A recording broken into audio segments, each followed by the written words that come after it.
Hi everybody, you can hear me off camera. I'm Ann Maloney and I'm here at Whole Foods with Jenne Claiborne. And we are the Whole Foods on South Broad, and we're here to talk about vegan cooking, that is both soul food and southern cooking. Jenne just came out with a cookbook on this topic. I have here sweet potato soul. And so this is 100 vegan recipes, but it's something that we might all find interesting here because it's stuff we eat at home. Right. And also stuff I grew up eating. So I'm from Atlanta originally, and grew up eating soul food. My grandmother's cooking, my dad's cooking. And this cookbook is a lot of those recipes that I grew up eating, but veganized. So like home fries and grits and sausage, which these sausage, I'm glad I opened up on this page, are made with beans. Actually, this one is the white bean smoky sausage. So we're in the bean section now, and beans are obviously a very important food group for everybody, but especially for vegans.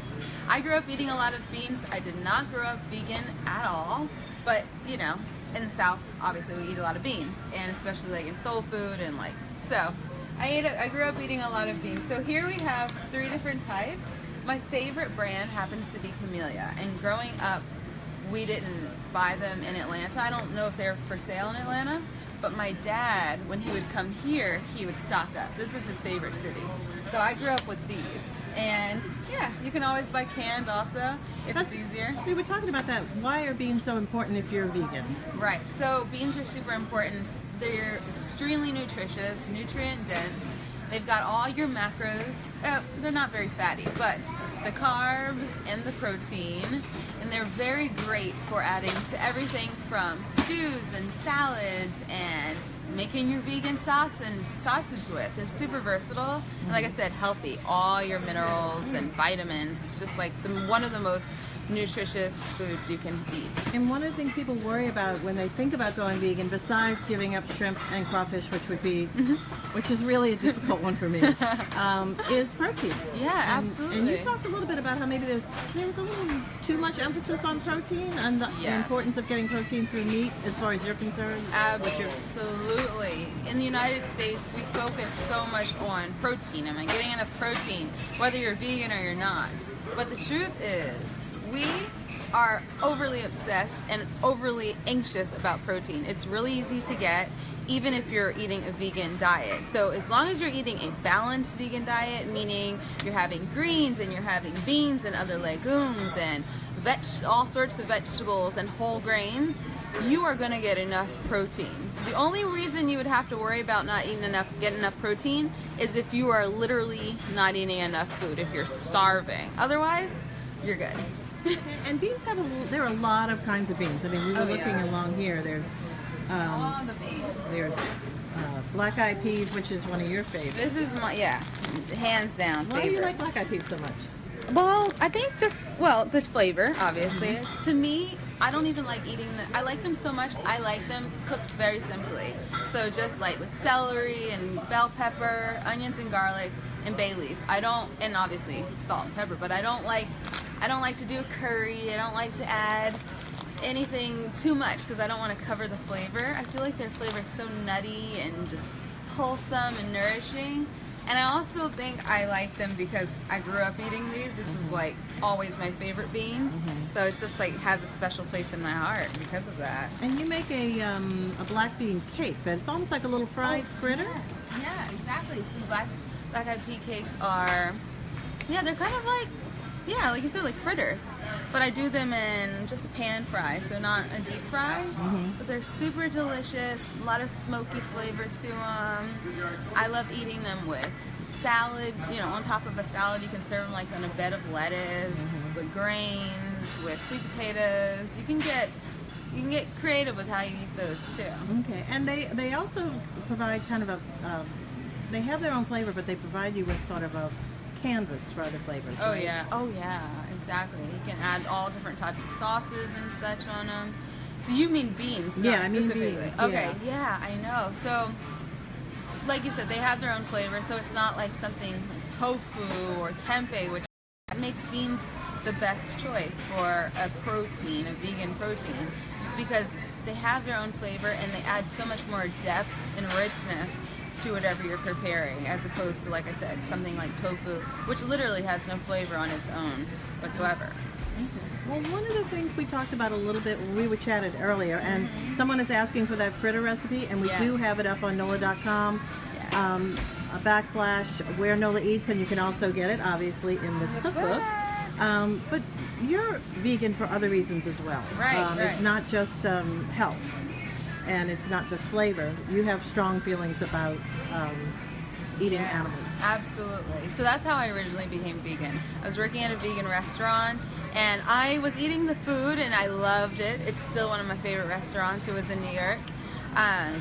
But for the first time working there, I was introduced to other reasons that you would become vegan. Because honestly, if it were just for health, I probably wouldn't be vegan, because, I mean, even now, like, health isn't my main driving force in life. Like, I eat things that are unhealthy as well as vegan.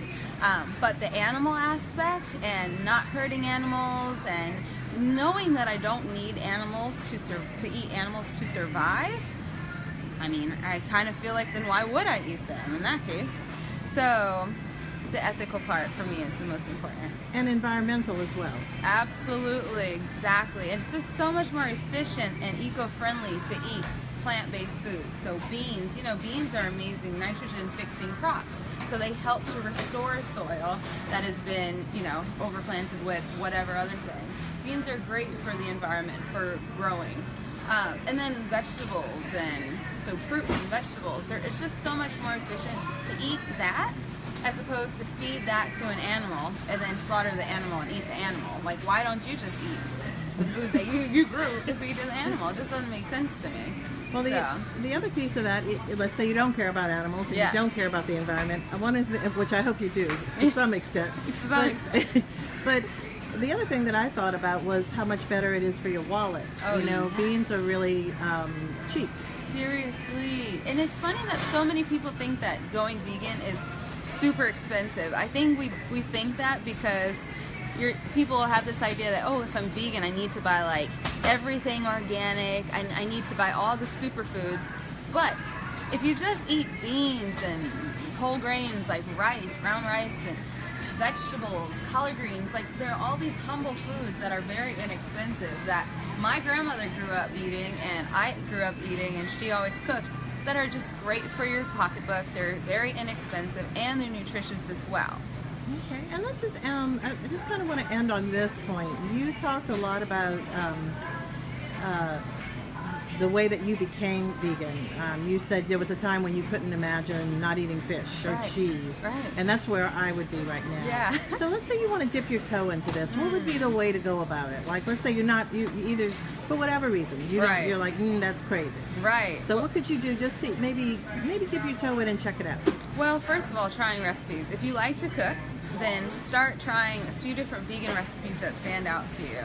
Like, for example, one of my favorite things in this cookbook are the collard greens, and I make them without ham. And growing up, my grandmother actually used smoked turkey neck, so I don't use that either, but I still want that smoky richness, right? So I use smoked paprika and tamari soy sauce. That combination is super rich. It gives it the smoky flavor, and it makes it taste like how traditional collard greens do taste. So try recipes that are similar to things that you already know and love, and keep an open mind. Know that if you're having a vegan cheese, it's not going to be the exact same as a dairy cheese. There are some things that are different, but don't try to think that you're totally replacing all the flavors and everything is going to taste exactly the same.